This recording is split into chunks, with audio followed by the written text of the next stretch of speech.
So the Washington Commanders have dropped a couple of games over the last 2 weeks to arguably two of the better teams in the NFL. And like we touched on a couple of days ago, they're clearly going to be fine and people need to stop freaking out. But I do think that against the Cowboys, I mean, this game does mean a little bit. And I think that there is a way that the Commanders can get back on the horse and get back to winning football games. So overall, there are 10 ways. Here are 10 keys to a Washington Commanders victory over the Dallas Cowboys. Let's get right into it. So number one, I think that Jaden Daniels has to get back to running the football. Like, I'm not saying I want him to get hurt and put himself in harm's way and to have the ball 30 or 40 times, but over the last 2 games, he's had 10 carries for 23 yards. That is not Jaden Daniels. He is. There needs to be some more design runs that keep him out of harm's way but are also effective. There needs to be, maybe he needs to tuck it a little bit more. I don't know. But the Cowboys defense is reeling right now, and you have to find a way to get your team in a spot where you're keeping them honest with Jaden Daniels and you're having that rushing attack that we all know and love, and we'll get into that in just a second.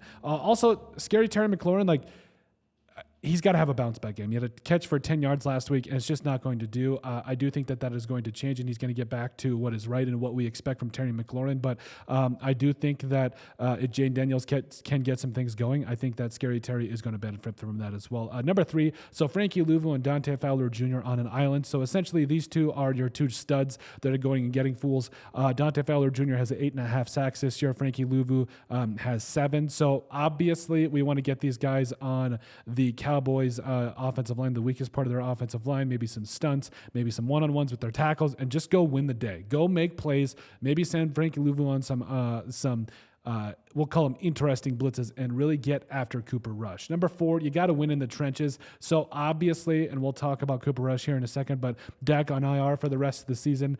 You got to find a way to make Cooper Rush beat you, and it starts with winning in the trenches. If you can shut down the running game, and if you can do that, things will end up really good. So, and then to number 5, you have to tee off on Cooper Rush here. So, obviously, Cooper Rush is not Dak Prescott, but you got to be able to get pressure on him and make him make mistakes. You have to force turnovers here if you are going to put up points against the Dallas Cowboys. You have to be able to run the football. And speaking of running the football, yes, that 3-headed rushing attack we alluded to earlier, it all starts with Jaden Daniels. We understand all of that, but we got to get the ball back to Brian Robinson. We got to get the ball back to Austin Eckler. We got to get the ball back to everybody. Like, this team needs to get back to running the football at a high clip and high level, so that way we can get our playmakers in the spots that they need to be. Number 7, we got to spread the ball around. So obviously, we got a lot of different things going on with Terry McLaurin and everything. But also, I'd like to see Ben Sinnott get some more catches. He had a nice 12-yard catch against the Giants a couple of weeks ago. I would like to see more of Noah Brown getting the ball. Like, we really need to spread out the ball because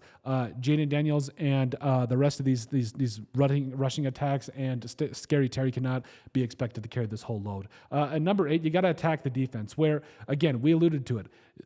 The Cowboys are, I don't want to say giving up on the season, but you can definitely feel it that they don't necessarily like Mike Zimmer. Let's be real about it. Like, there's definitely some animosity there. So I think you got to attack the defense, but I also think you got to be smart with it. And number 9, no surprise playmaker. So obviously it looks like the Cowboys might be without CeeDee Lamb.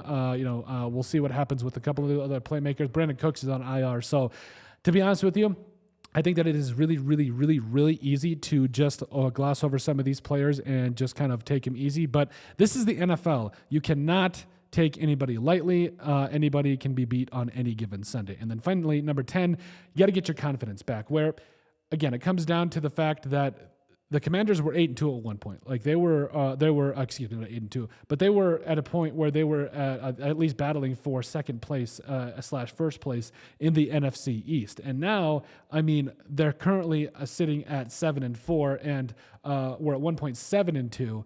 And the Eagles are 8-2. They've got 2 games ahead of the Commanders right now. They got to clean up some ground. They got to get that confidence back. And I think that is how that is going to be another huge key to this game against the Dallas Cowboys. But overall, those are our 10 keys to a Commanders victory over the Dallas Cowboys. Let us know what you guys think. Make sure you guys like, comment, and subscribe down below. And we'll see you on the next video.